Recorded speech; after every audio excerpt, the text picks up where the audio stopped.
Hi guys, how's everybody doing? Happy Tuesday. Is today Tuesday? I've lost track of days. Some Tuesday, I guess. Jessica's here monitoring the computer, so if you're at home, hi. Chime in, say hi to Jessica and give us a question. What I thought we'd do is, first off, we'd talk about one of the problems that we looked at in office hours earlier, which is from your chapter 25 homework. And then we'd talk a little bit more about relativity. So remember, your chapter 25 homework is due tonight. Chapter 26 homework is due tomorrow night. The good news is that chapter 26 is, in fact, all extra credit. So if you want to do it and get a few extra credit points, go for it. And if you want to completely ignore it, then go for it. It's going to be in the exam, though, so you might want to pay a little bit of attention to it. Okay, let's take a look at 25.56. This is the extra credit problem from the chapter 25 homework. And it says the following. The nearest neighboring star to the sun is about 4 light years away. If a planet happened to be orbiting this star at an orbital radius equal to that of the Earth's-sun distance, what minimum diameter would an Earth-based telescope's aperture have to be in order to obtain an image that is resolved by this star-planet system? Assume the light emitted by the star and planet has a wavelength of 650 nanometers, and then it tells us about the Earth-sun distance and 1 light year. So let's see if we can attack this problem. And what we need is to understand the resolving power of a telescope. These are new pens. They don't squeak. That's right. Yeah, brand new pens, don't squeak. Okay, and so if we understand the resolving power of a telescope, then maybe we can understand how to attack this problem. So let's see if we can draw a simple picture of what we're trying to do. Here is a star, here is a planet. Both of them are going to emit light, so just pretend they're 2 light sources. This one is emitting light, this one is emitting light. You are way over here with your telescope, and you have a plane of film right there, or CCD, that you're going to record the image of the star on. So light rays from each star come to our telescope, and when those light rays come into our lens, they don't just make a single point on the film, okay? A point source here doesn't just become a point source here, because there is some diameter d of this system that causes diffraction. Anytime light goes through a slit, no matter how big it is, it could be a lens, it could be some aperture, it's going to diffract. And so the light from this star, in fact, makes a pattern that looks like this on the film. Okay. Light from the other star makes a similar pattern, but it's shifted in space. Let's change the color of that light just so we can distinguish them on the film. So here's the other star,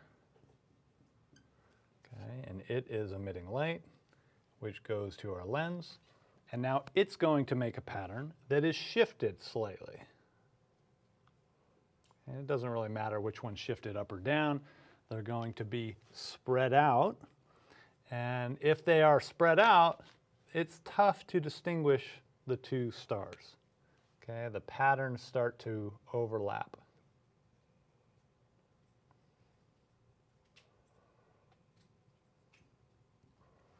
So how do we figure out when we can distinguish the 2 and when we can't?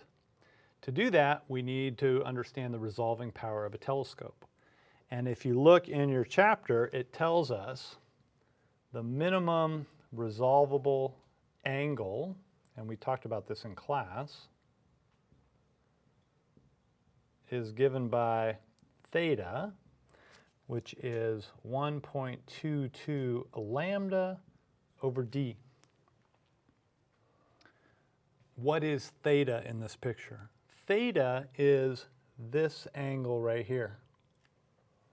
What is the angle between the rays from those 2 different objects? D is the diameter of the lens. Lambda is the wavelength that is given to us, okay? And they gave us the lambda for mine. Lambda is 650 nanometers.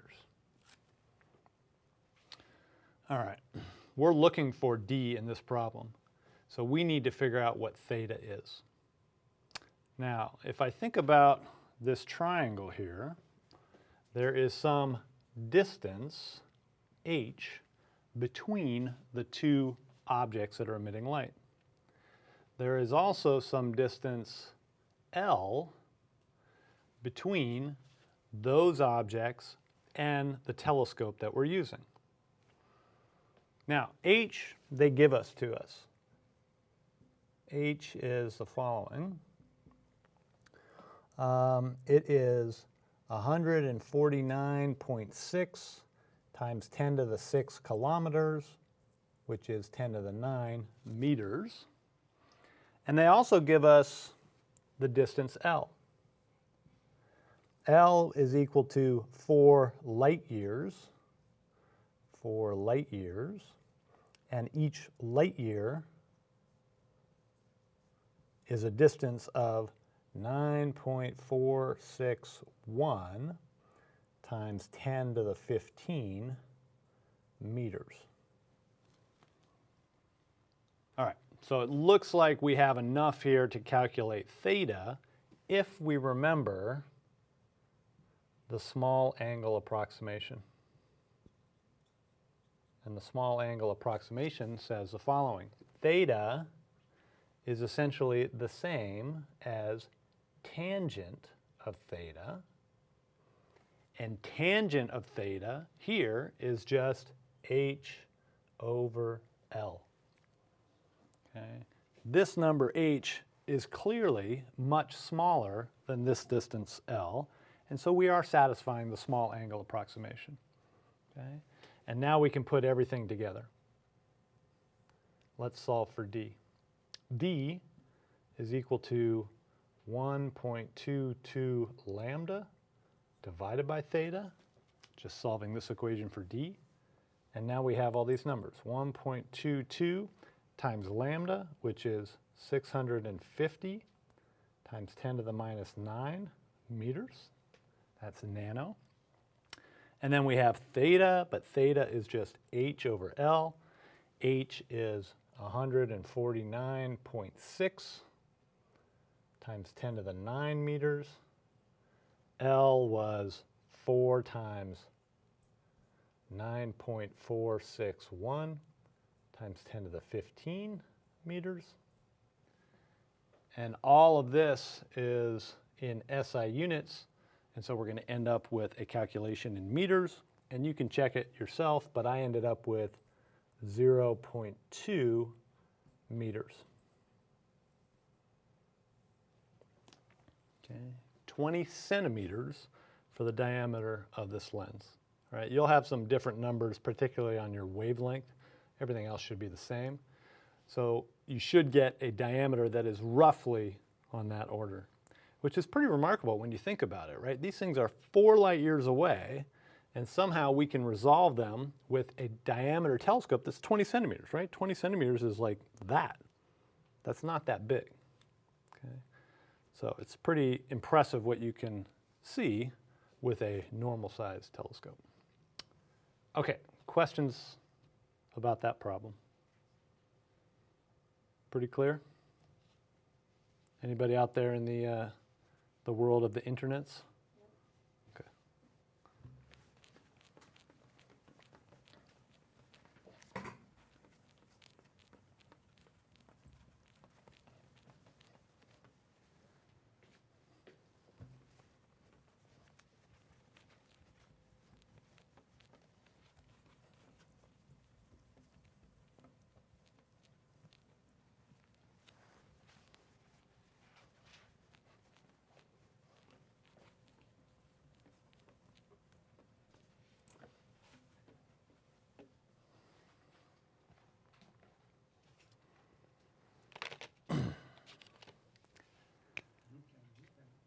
New pen.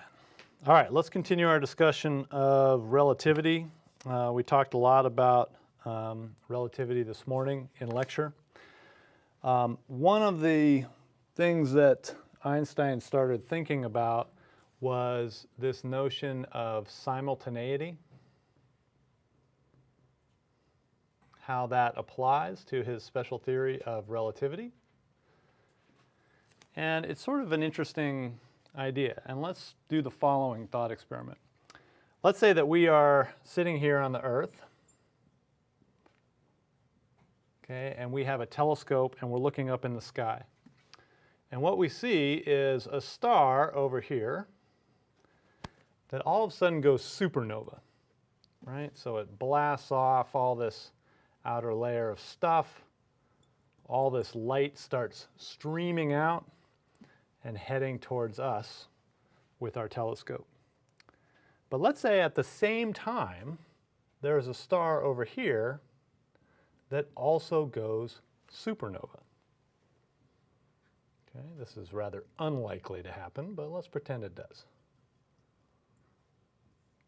Sends out stuff, but dominantly light is going to come to us, and we can observe it in our telescope.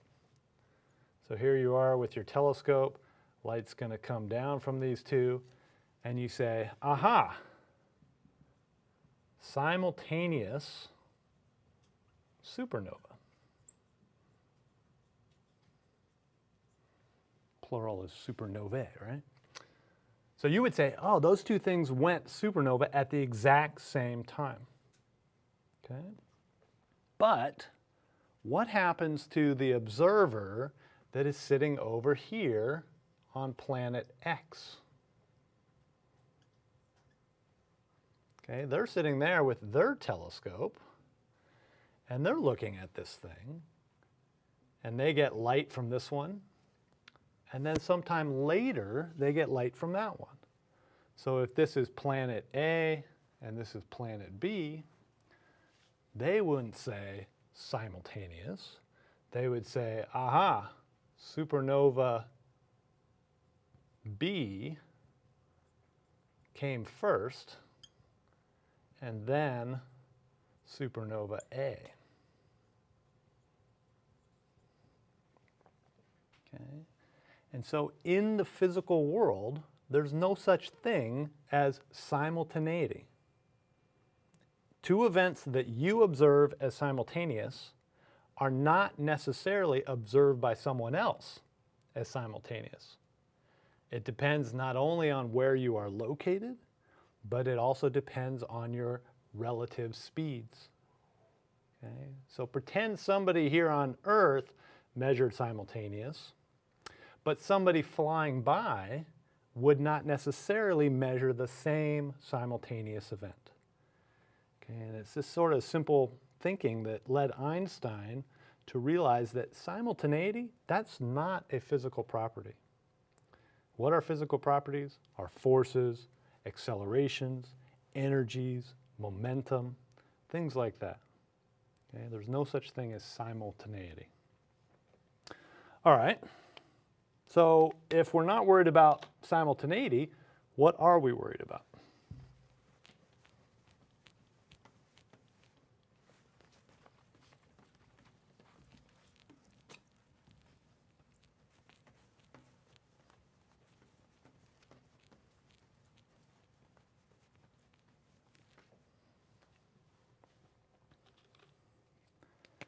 Well, one thing we're worried about is time. And we talked about this in class. There is something called time dilation.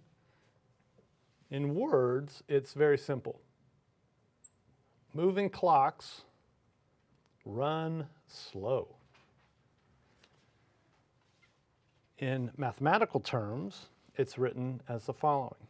Delta t equals delta t naught over the square root 1 minus v squared over c squared.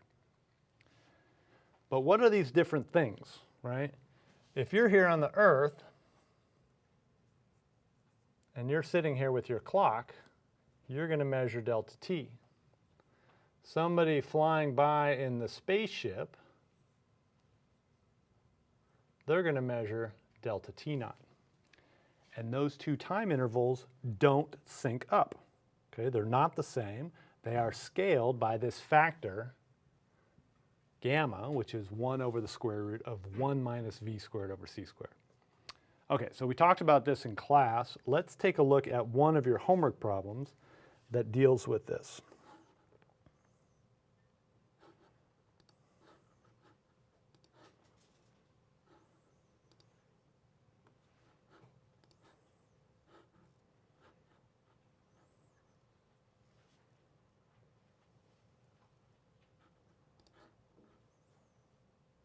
Okay, and this is problem 26.02. So it says the following. We have an elementary particle. This might be like a muon. Muon are particles that are streaming through our atmosphere. They come from the sun, and they have a very short lifetime. Okay. The lifetime of this thing, delta T, is 3.86 microseconds, which is 10 to the minus 6 seconds. Okay? But the speed is pretty fast. For mine, I have 2.55 times 10 to the 8 meters per second. So it's a good fraction of the speed of light. And in this question, we need to answer, what is delta T naught? In other words, the particle is now the person in the spaceship flying past. The lifetime is how long is that particle alive as measured on their clock. What we measure is delta T, okay? What we measure here on Earth. All right, it almost looks like we have everything we need, right? We just need to take this equation and solve for delta T naught. So delta T naught is going to be, if I just multiply across by this square root, that should do it. 1 minus v squared over c squared. And now we can multiply it out. We've got delta T, which is right here, 3.86 times 10 to the minus 6 seconds. I've got the square root of 1 minus 2.55 times 10 to the 8. I'm going to divide by 3 times 10 to the 8, and then I'm going to square that whole thing, and then take the square root of all of it. And now if you punch that into your calculator, you can double check. With my numbers, I got 2.03 times 10 to the minus 6 seconds. Okay. So this is something called time dilation. The particle looks like it lives longer as measured by you than it does as measured by itself. Okay? This is the nature of time dilation. And in class, we talked about the weird implications of this, particularly with regards to the twin paradox, right? You put two twins on the Earth, you put one of them in a spaceship, fly them around for a long time. When they come back, they are younger than the other twin. And that's really what happens. All right, let's take a look at momentum, because that's something we haven't talked about quite yet. And let's also talk about length contraction.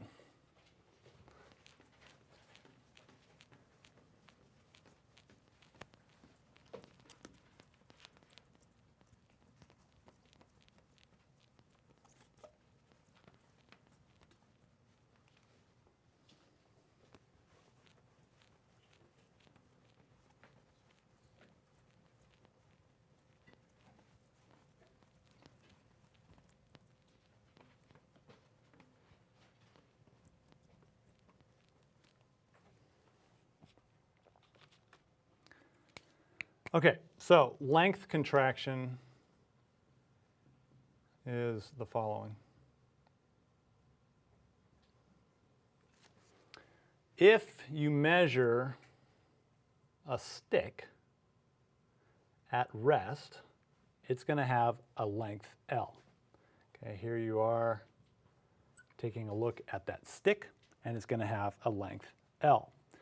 But if you are at rest with respect to it, you get one measurement. If the stick is zooming past you at some speed v, you get, in fact, a different measurement. And the scaling between those two is our good old factor gamma, okay? So let's make sure we get the nomenclature the same as they had in the book. I think they want this one as L naught.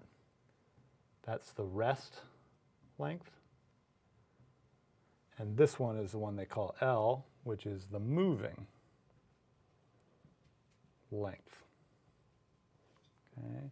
And the relationship is the following. L is equal to L naught over gamma. Remember what gamma is. Gamma is 1 over the square root of 1 minus v squared over c squared. And gamma is always bigger than 1. If v is 0, it's 1. If v is something bigger than 0, then this number is bigger than 1. And so L is shorter than L naught. Okay, it's shorter by this factor gamma, and this is known as length contraction or Lorentz contraction. Okay, because Lorentz was one of the first to come up with all these mathematical principles. Okay, so this is kind of weird, but when you measure objects that are moving, they are in fact shorter than when they're at rest. Okay, it's only in the longitudinal direction though. So for instance, if I have a box,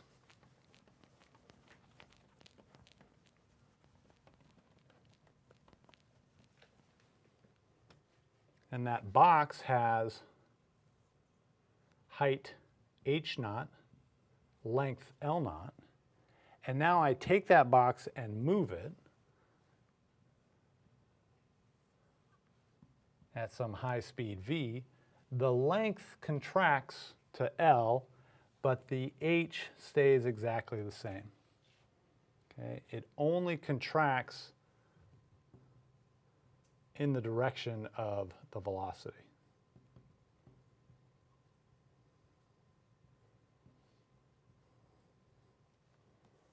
Okay? It doesn't contract in the transverse direction. Now, in class we said that when Einstein started thinking about these problems, he was thinking about the electrodynamics of moving bodies. And if you think about electric fields and magnetic fields due to chunks of charge, then you have to take into consideration the length contraction that happens in these systems as well.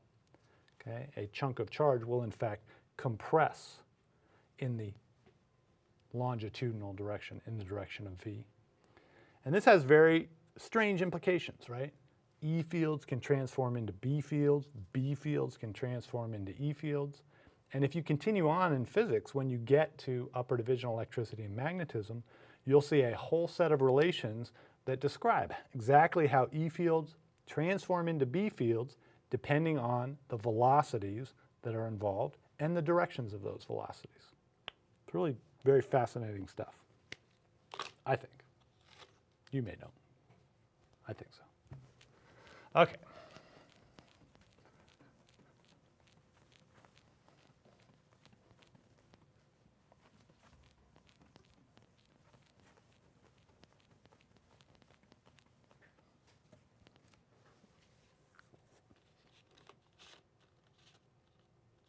So how does this play into things that we can measure, like momentum?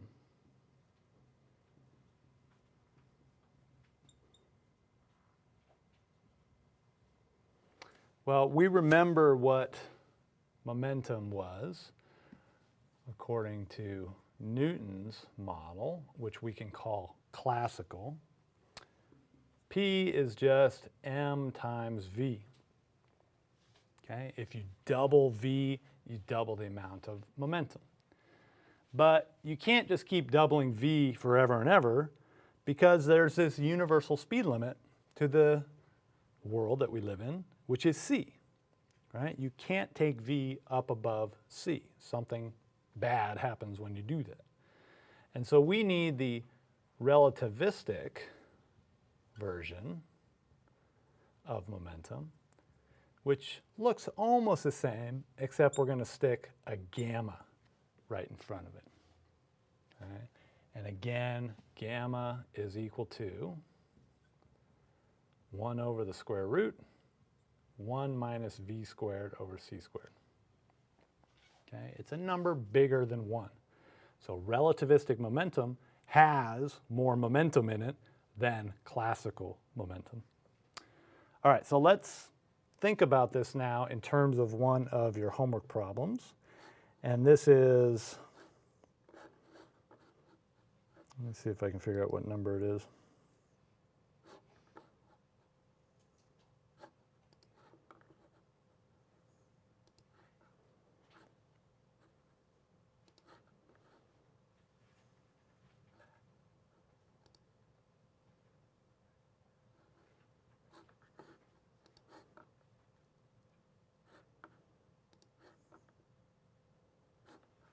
Okay, this is one that we looked at earlier in office hours.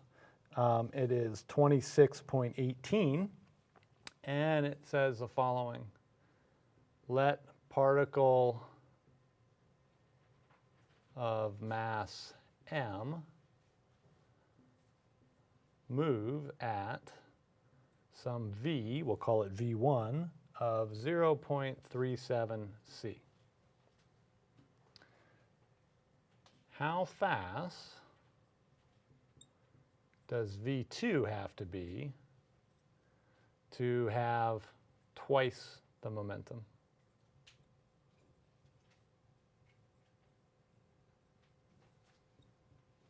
Okay, so particle moving at V1, it's got some momentum. We want to go faster to V2, and we want to hit twice the momentum. So if you were in the classical world, obviously you would just double it, right? Double v, it doubles the momentum. But now in this relativistic world, we have this factor gamma, which has v in it, all right? So we have two relationships. We have P1 is equal to gamma 1 m v1. And then we have P2, which is equal to gamma 2 m v2, and we know that that is going to be twice the initial momentum P1. All right, so now we have this relationship here, and we need to solve for V2. All right, so let's see if we can do that.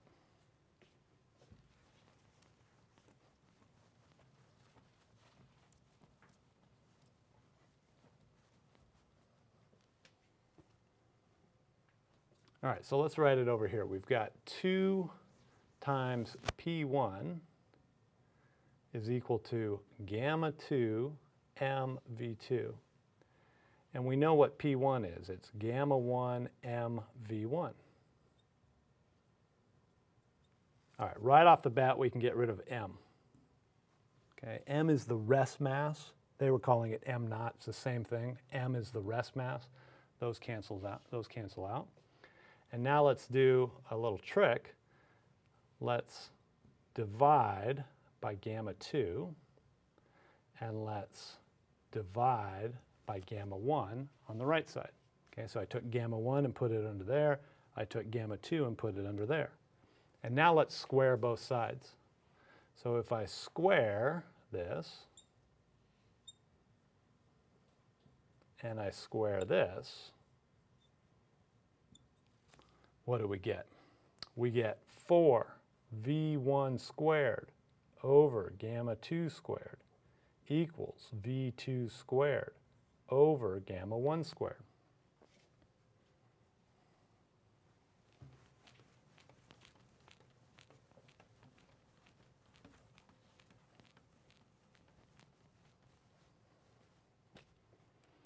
Okay, but we know that gamma 2 squared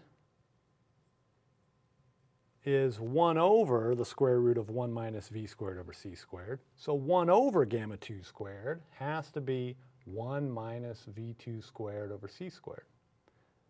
1 over gamma 1 squared is going to be 1 minus v1 squared over c squared. And so now this whole thing here becomes the following. We get 4v1 squared times 1 over gamma 2 squared, which is 1 minus v2 squared over c squared. And on the right side, we have v2 squared times 1 over gamma 1 squared, which is 1 minus v1 squared over c squared. And now we can just simplify this and solve for v2. All right, let's just do it real quick. Multiply everything by c squared. We get 4v1 squared times c squared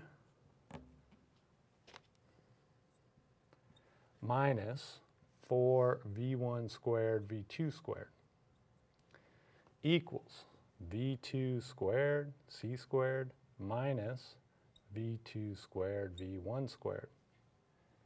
And now I have a v1 squared, a v2 squared, I have a v1 squared, a v2 squared, and so I can put those together. And then I have 4v1 squared c squared that's left. When I add 4 to that negative 1, I get 3 v1 squared, v2 squared. And now we can put the v2's together, v2 squared times c squared plus 3v1 squared. And then finally we can divide by that quantity, and you end up with the following. v2 is equal to, and I'm going to have to take the square root, so I can do that right now, 2v1c all over the square root of c squared plus 3v1 squared. Okay, I went through that slightly quickly, but you can replay the video later on and double check your algebra and make sure you get the same thing. And now you have all these numbers, right? We have v1, we have c, obviously, and if you plug in all those numbers, you can double check with mine, you should get 0.62, and it wants it in the units of speed of light, and so you write 0.62, and then the units are c. Okay, so those were for my numbers. You, of course, will have different numbers for your v1.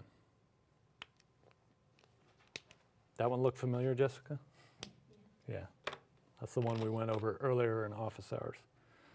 Painfully, I might add. All right, questions about this one before we move on? Okay.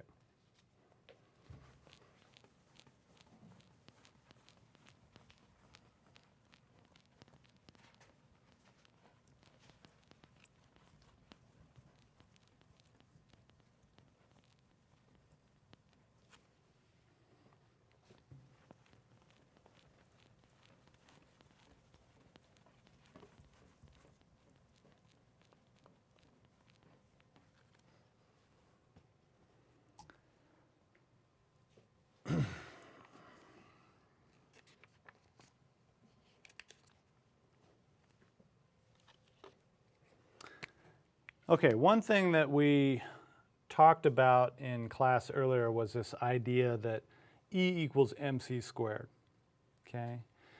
And that is rest mass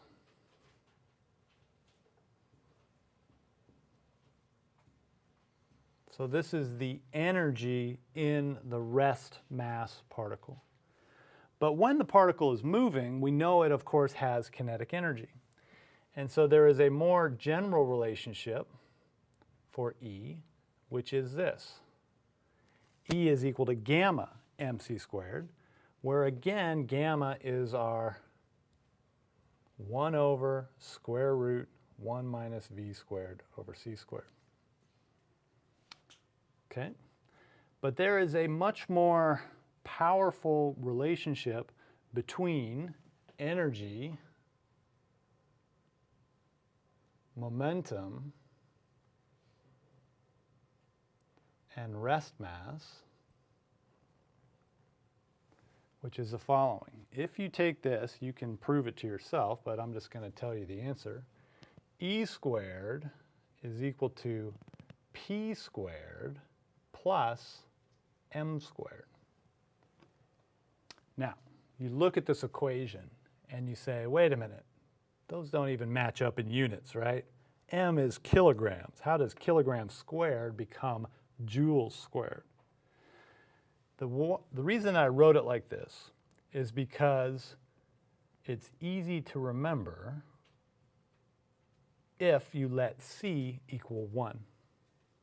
Okay? And this is how theoretical physicists think about energy, momentum, and mass. How do they relate to each other? E squared equals p squared plus m squared. But we know if we want to get the units in there, we got to dump in some c's. And so in reality, we would write the following. E squared is equal to p squared c squared plus m squared c to the 4th. Okay. Or E squared equals PC, quantity squared, plus MC squared, quantity squared. What have we just written? This is the total energy of the particle. This is the momentum of the particle. And this is the rest mass energy. Okay, and this is a very powerful relationship that tells you how all these different terms combine. And I like to just think of it as that. E squared equals p squared plus m squared. You throw in some c's where you need to satisfy the units. Now, this has interesting consequences, not just for things with mass, but also things without mass.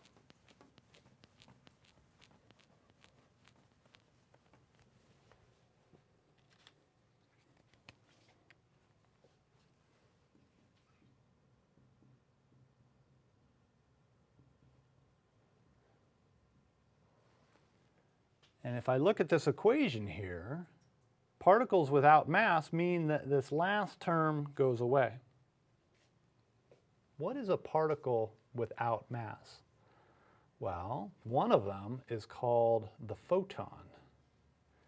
And a photon is a little piece of electromagnetic wave. Electromagnetic waves are made up of these particles called photons. And so the energy of a photon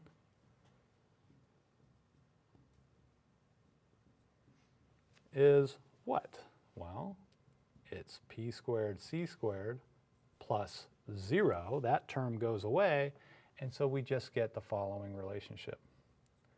Energy is equal to P times C. Okay. This is the energy of a photon.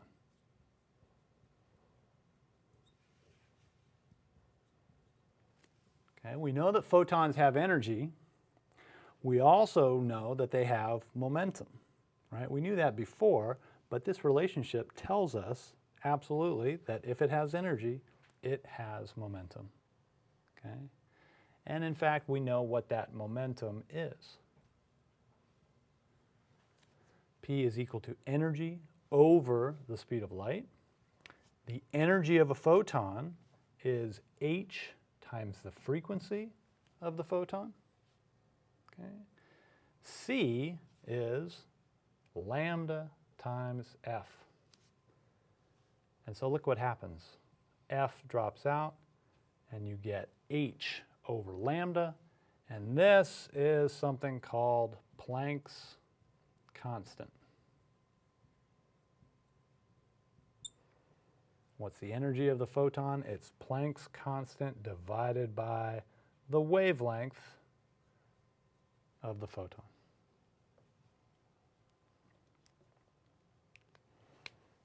All right, why don't we take a 5-minute break, and I will see you guys back here in a few, and we'll have a little more discussion.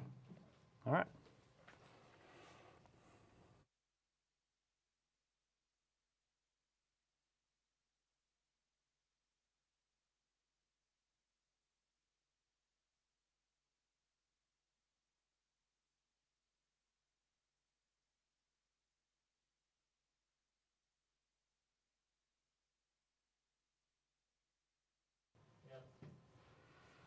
Hi guys, welcome back.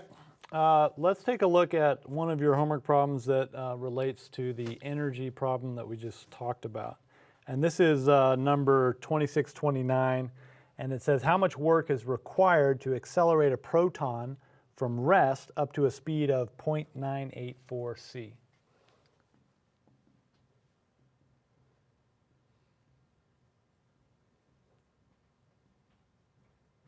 Okay, so they give us the following.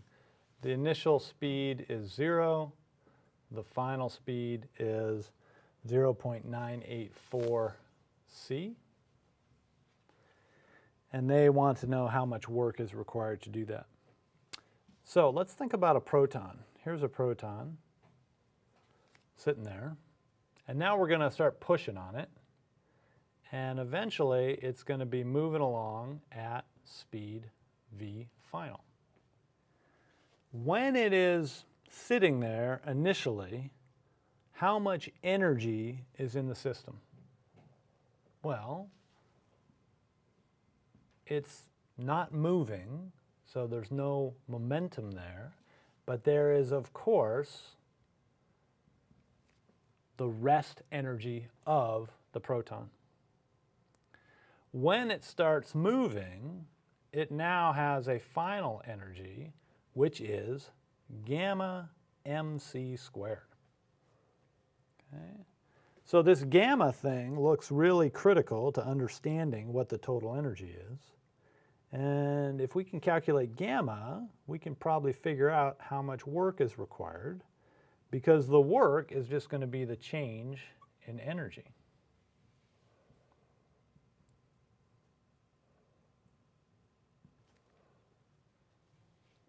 We know what the final is. It's gamma mc squared. We know what the initial was. It's just mc squared.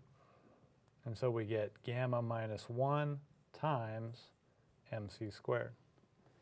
So let's figure out what gamma is. Gamma is 1 over the square root, 1 minus v squared over c squared. And if we are moving at 0.984 c, what do we get for our gamma? We have a 0.984 c. We're going to divide by c and square that stuff. Therefore, the c's will cancel out. We get 1 over the square root, 1 minus 0.984 squared. And why don't you guys punch that into your calculator and tell me what you get?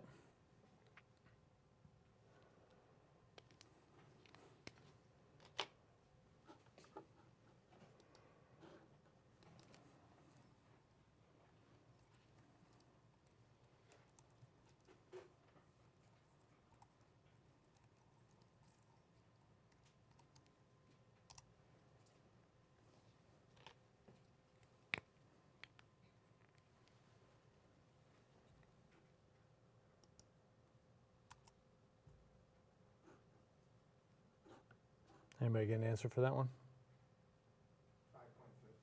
5.6. 5.6? Yep. Okay. Somebody else confirm that? 5.6? Okay. So, work, we said, was gamma minus 1 mc squared. And so it's 4.6 times m times c squared. But what is m? M is the mass of a proton. It's the rest mass of a proton. And if we flip open the inside cover of your book, you can figure out what the rest mass of a proton is. It's 1.67 times 10 to the minus 27 kilograms.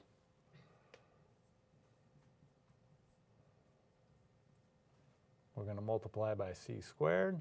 3 times 10 to the 8th. We're all in SI units here, and so we can punch this into our calculator and see what we get. Yeah. Where did you get the 4.6? 5.6 minus 1. Yeah.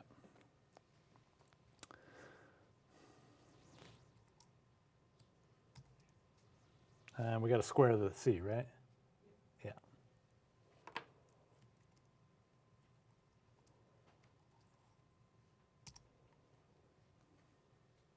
if somebody gets a number shouted out.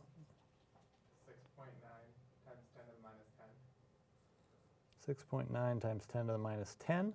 And we're in SI units, so that should be joules.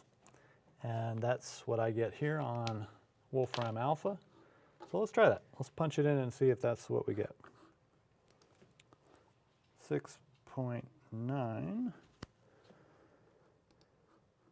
times 10 to the minus 10.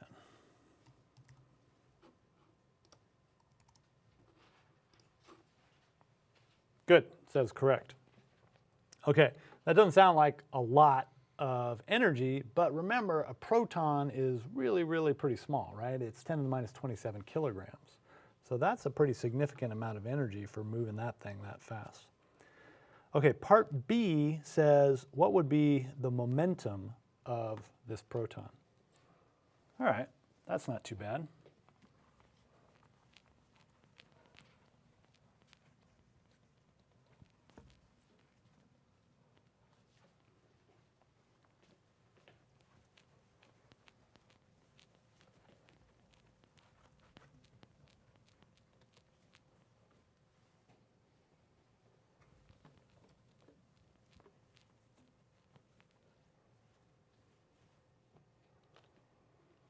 All right, momentum is what?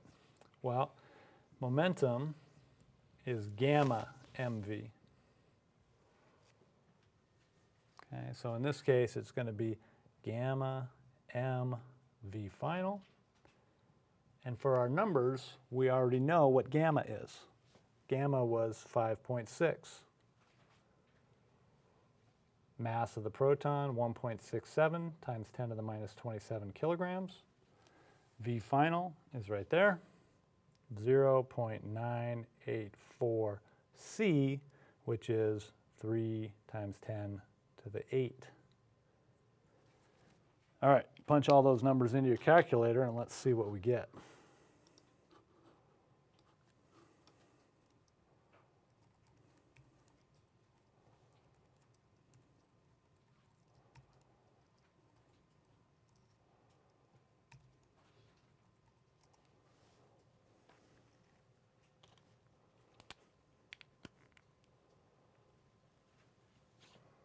And I got 2.76 times 10 to the minus 18. Anybody else get that one? Okay. What are the units of momentum? Remember, it's kilogram meters per second, right? Gamma is unitless, mass is kilograms, V is, of course, meters per second. So let's try that one and see if we're right.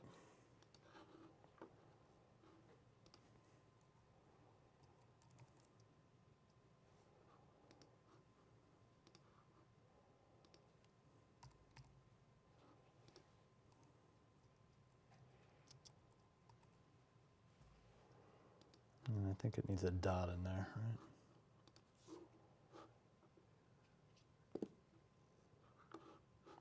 And it says we're right. Okay, so try that with your numbers. You will, of course, have a different value for your V final, which means you will have a different value for your gamma. Questions on that one? Everybody okay?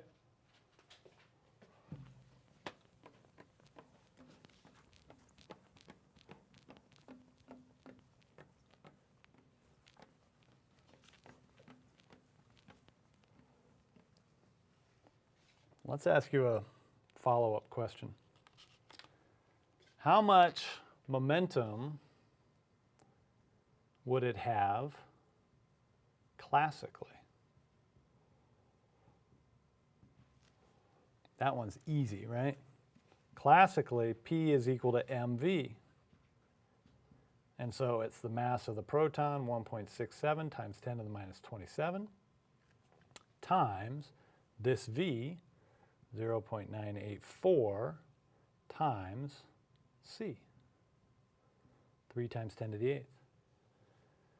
That's going to be a number that is significantly less than the one that we just calculated, right? And you know exactly how much less. If I just take away the gamma and do that calculation,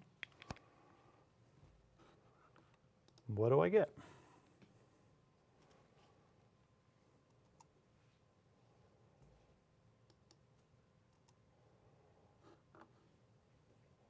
I get what I had before, 2.76 times 10 to the minus 18 divided by the gamma that we calculated for ours, which was 5.6.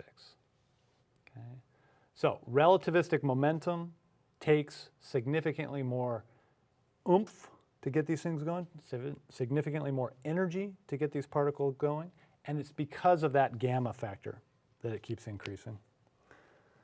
All right, I tried to punch this into Wolfram alpha, but it's still processing, so we'll let that one go.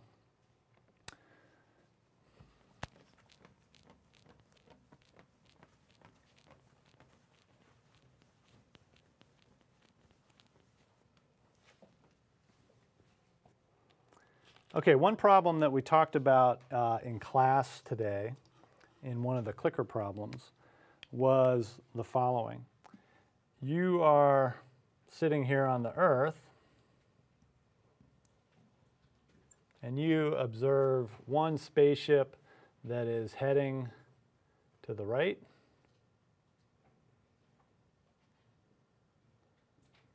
at speed v. You observe another spaceship that's heading to the left, also at speed v. And we let those v's be very big. Okay? We said that v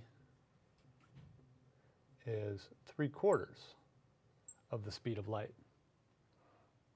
And the question was, what is the observed relative speeds between those two? Okay? And to do this properly, you need Einstein's velocity addition rule.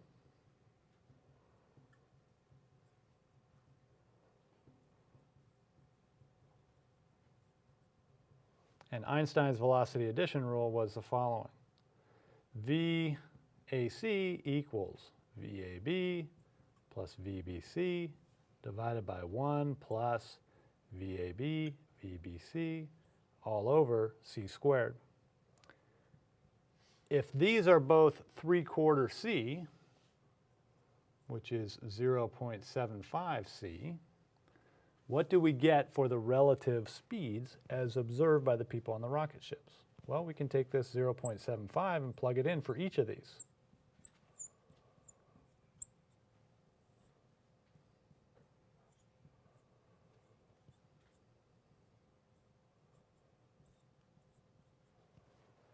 Okay, the c squared cancels with that c because we're going to square it, and we're going to end up with 1.5 on the top, and then on the bottom we have 1 plus 0.75 squared. And if you do 0.75 squared, what do you get? Well, that's the same as 9/16, which has to be a little bit bigger than a half.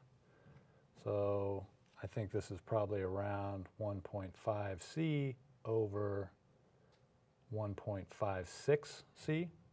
Somebody confirm that in your calculator. Okay.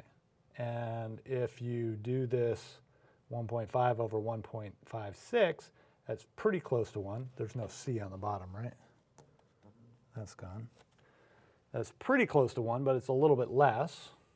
And I know the answer already because we did it this morning. It's 0.96 c.